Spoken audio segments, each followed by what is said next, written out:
don't know what to make of this, to be honest with you. I mean, kind of gobsmacked with all this beauty around me, and then look at the street. Not one person in sight. Literally, not one person.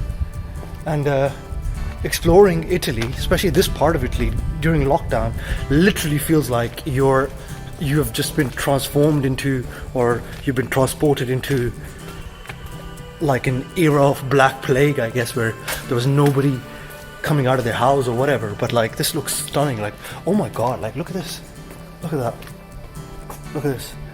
In this video, I will explore the lost city of Bergamo during lockdown.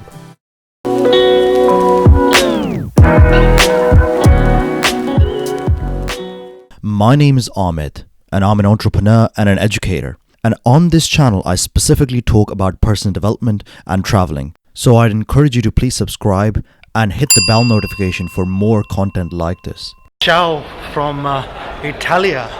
I have just landed in. Of course, you can't see me speak. It's kind of weird. There you go. That's how I'm looking right now, with no sleep whatsoever. Standing at Milan airport, just came, and this is my first trip after the lockdown has been lifted in Italy and a lot of the countries around the world, of course.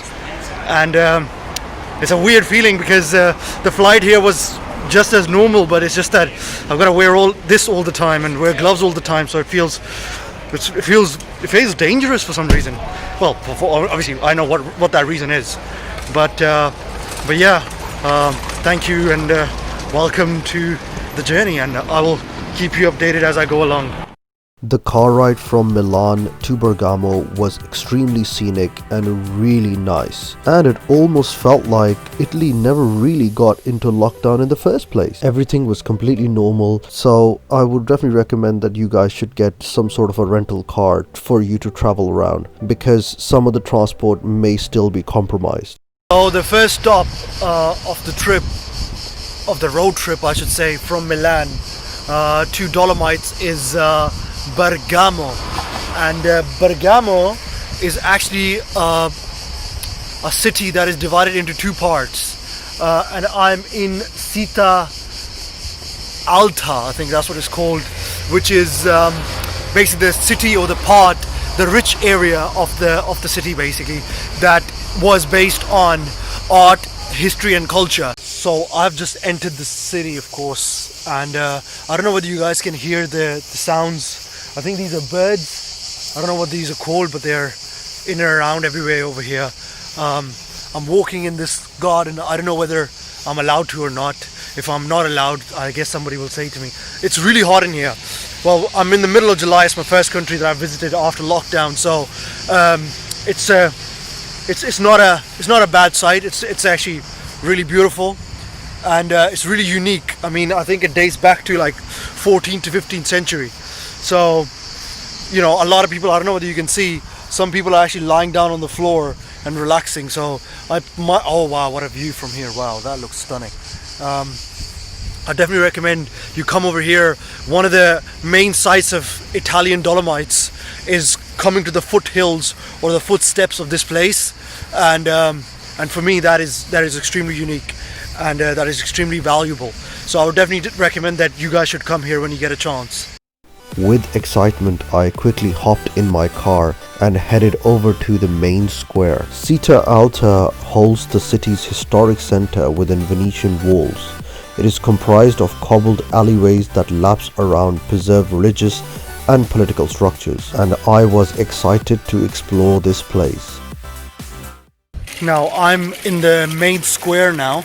Not many people around, but believe it or not, it's a really beautiful area. I mean, it's very quiet and very cultured, and it looks absolutely stunning. It looks very medieval in a lot of ways, and I really wanted to fly my drone right here so I can show you guys all the beauty around that area there, that tower there, so really show you from the top. But unfortunately I can't do that because this area is a no-fly zone, unfortunately.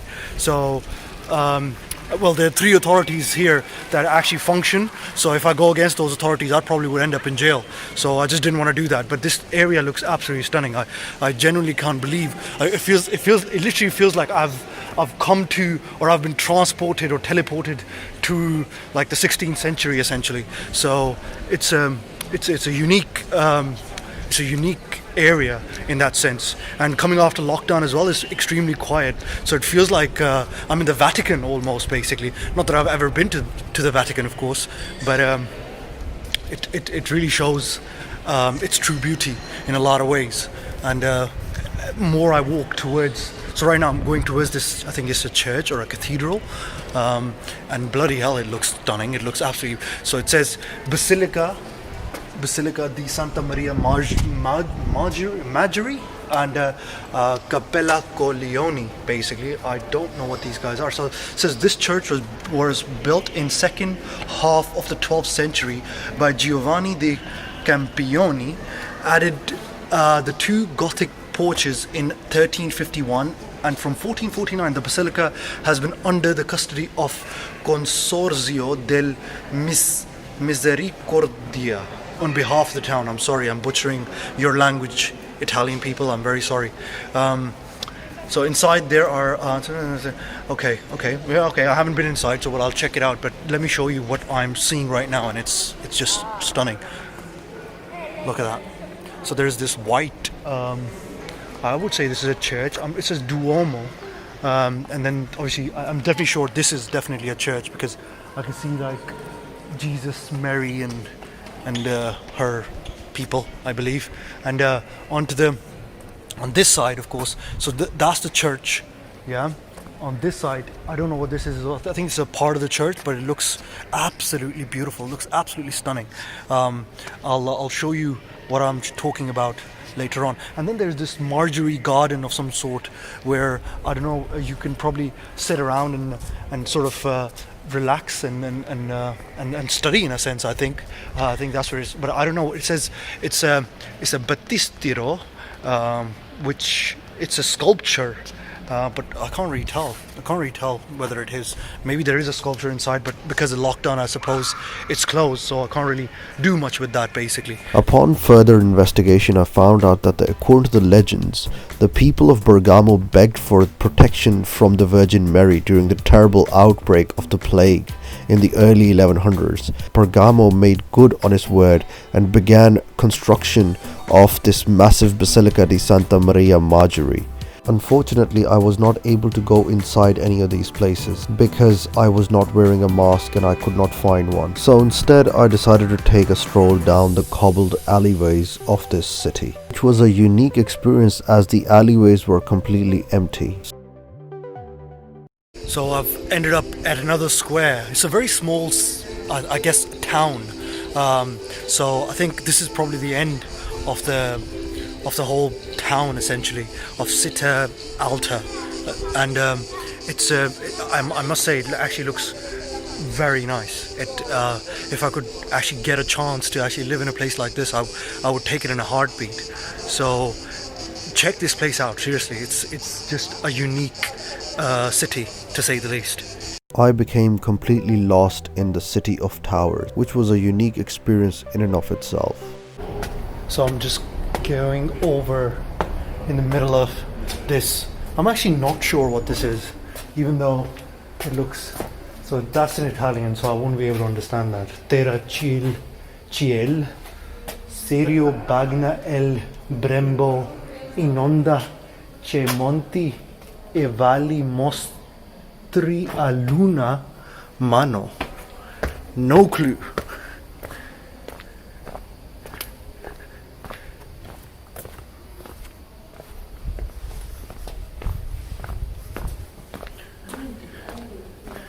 Alberto Vitali, April 1898 to 1974. Look, I'd love to sound like some educated fella, but I have no idea who Alberto Vitali is, but I'm definitely sure that I will know now, because I'm going to go home and Google this guy. Well, go home as in go to my apartment and Google this guy, but believe it or not, this is stunning. Like, it's pin drop silence, not a man in sight, and you've got amazing views of these stunning buildings dating back to like the 16th century, dating back to literally Renaissance. So I mean, I don't know what to make of this, to be honest with you. I mean, kind of gobsmacked with all this beauty around me, and then look at the street. Not one person in sight. Literally, not one person. And exploring Italy, especially this part of Italy during lockdown, literally feels like you have just been transformed into, or you've been transported into, like an era of Black Plague, I guess, where there was nobody coming out of their house or whatever. But like, this looks stunning. Like, oh my god, like look at this, look at that, look at this. So I'm just gonna go in. I have no idea what this is, but I'm sure every alleyway is unique in its own way, and it's showing different perspectives and different things. So I'm just can't believe it. Look at that. Passing through the 16th century Venetian walls into the old town was really a moving experience. I also took loads of pictures here as well. Look at this. Look inside. If I show you properly, look at that. Look what's inside. I have no idea. I can't access it. I have no clue what that is, but it looks fascinating. It looks absolutely stunning, you know. And you know, this is, I really want to find out, and I'm gonna obviously go home and do some research to find out what the hell is going on with this place. Look at this. Tall buildings, absolutely tall, and really narrow alleyways. Wow, I can't believe it. I feel a bit out of, you know, I feel like I should be wearing like some sort of a thobe or some sort of a, I don't know, like a hat or something to make myself look more Italian or more medieval in a sense. But yeah, this is awesome. I love it. This place actually reminds me a lot of like Venice, because last time I was in Venice they had these really narrow streets, and they had people walking around, but I must say, because of the virus situation, the amount of people that are walking around are a lot lower, which I obviously expected. And but it's so stunning. It's absolutely beautiful. I mean, you can't match this kind of beauty with anywhere else in the world. I mean, especially where I come from, in England, we rarely see something like this going forward, and the sort of things that we see on the daily basis. You'll never be able to see all of this, basically, which is, you know, mesmerizing to say the least. So when you come over here, I would definitely recommend check out Bergamo. Look at that, jeez. I mean, I'm sure I can't access this, but so there's this garden here which is completely guarded, and I don't know whether you can spot there's a statue there as well. It feels very medieval. It feels very Shakespeare-y, to say the least. So this is stunning, absolutely beautiful. So I would definitely recommend that whenever you guys get a chance, come to this place straight away. It's not even that far. So if you land in Verona, it's around about an hour from Verona, and it's an hour from Milan. So those are two places that I would definitely recommend that you should land if you want to see this place, basically. So this concludes my trip to Bergamo during lockdown. If you liked the video, please give it a like, as it really helps grow the channel. Please also subscribe to the channel as well, because in the next episode I go into the heart of Dolomites. Arrivederci guys.